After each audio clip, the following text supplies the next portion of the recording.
আমরা এখন আছি রাশিদ ন্যাংটা বা রাশিদ আউলিয়ার বাড়িতে। আমরা এখানে আসছি, অনেক আপ্যায়ন পাইলাম, আমাদের অনেক যত্ন করলো। আর সবচেয়ে বড় কথা হইলো যে এখনো তার ওনার বোন এখনো বেঁচে আছেন, আল্লাহ বাঁচিয়ে রাখছেন। এটা আমাদের জন্য ভাগ্য যে তার দেখা পেলাম আমরা।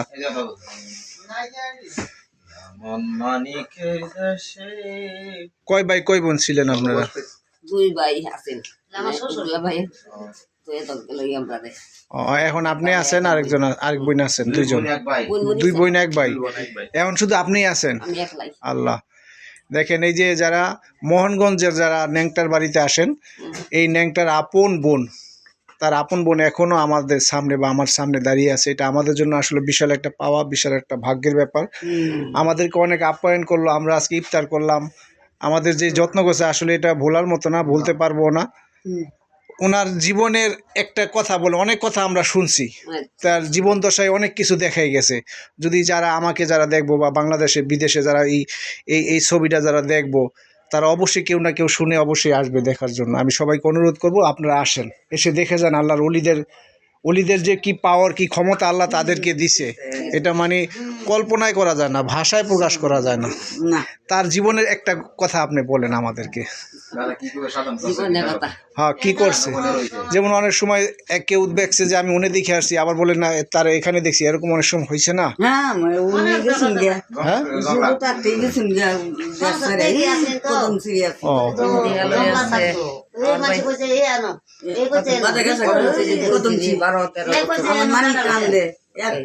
ছোট থেকে এই জগতের ছিল না?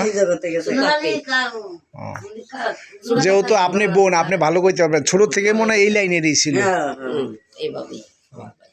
তার একটা কেরামতি বা তার যে একটা আপনি বলেন যে এরকম করেছে, মানুষ আসলে বিশ্বাস করে না, পরে দেখছে না আসলে তো সত্য।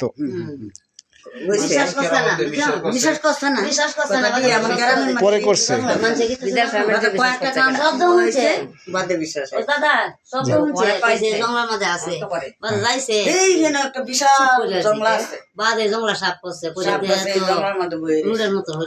মানুষ না মরা না কইছে মরাটা নিচে তো সব বাদে বাদে গেছে আমার হিরের বাড়িতে। আরে এনো তো বোতল হিরে দিন হয়ে গেছে না বস্তায় ভিতরে কোন কেন বইতে আইছে মনে করেন হাজার হাজার এই যে মনে করেন ভিতর পানির ভিতরে বেলারাতে হাজার হাজার যুগ দাদা অতনে কারিছে একটা যুগ ধরে নাই লক্ষ লক্ষ মানুষ দেখছে।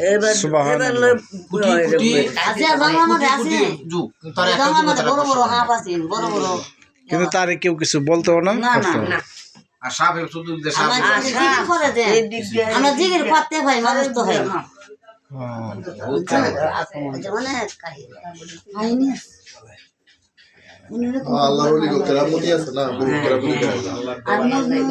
মৃত্যু হইলো মানুষের হাইছে ঠিক ওইসব মারবা একটা নাম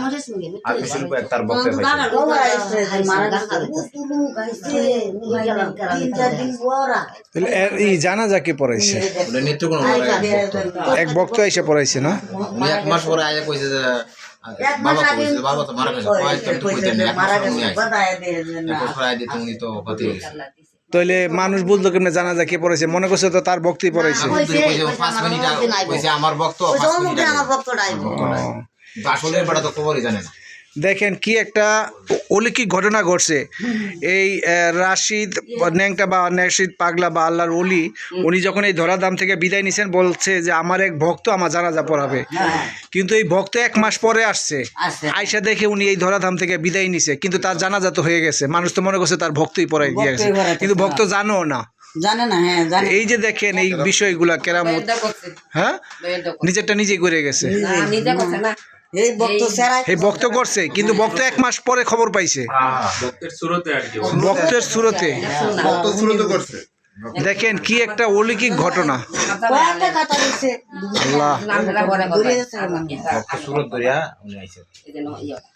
বিষয়টা আপনারা অবশ্য অবগত আছেন যে বলছে আমার এক ভক্ত আমার জানাজা পড়াবে, কিন্তু ভক্ত জানে নাই। ভক্ত 1 মাস পরে এসে বলছে আমার গুরু কোথায়, বলছে তোমার গুরু তো চলে গেছে, হয়তো জানাজা তো তুমি পড়াইছো, কিন্তু ভক্ত জানে না।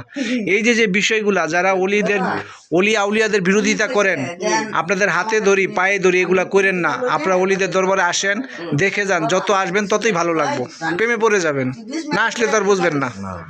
এজন্য অলিদের মাজারে আসেন, অলিদের সহবতে মহব্বতে যদি কেউ থাকে সেও একজন আল্লাহর অলি হয়ে যায়, এটাই চিরন্তন সত্য। তবে আপনাকে ভালো লাগলো, আপনি আমাদের প্রতিও খেয়াল রাখেন। আল্লাহ আপনাকে আল্লাহ আরো বাঁচায় রাখুক আমাদের মাঝে, আপনার বাঁচায় রাখুক, যেন অনেক বছর বাইচা থাকেন, আপনার যাতে আপনার দেখা পাই আমরা প্রতি বছর যেন আসতে পারি।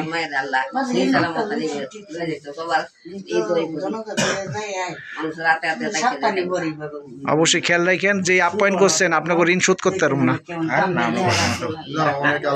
অনেক আপ্যায়ন করছেন।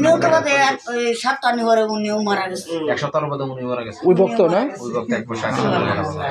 আচ্ছা, ধন্যবাদ।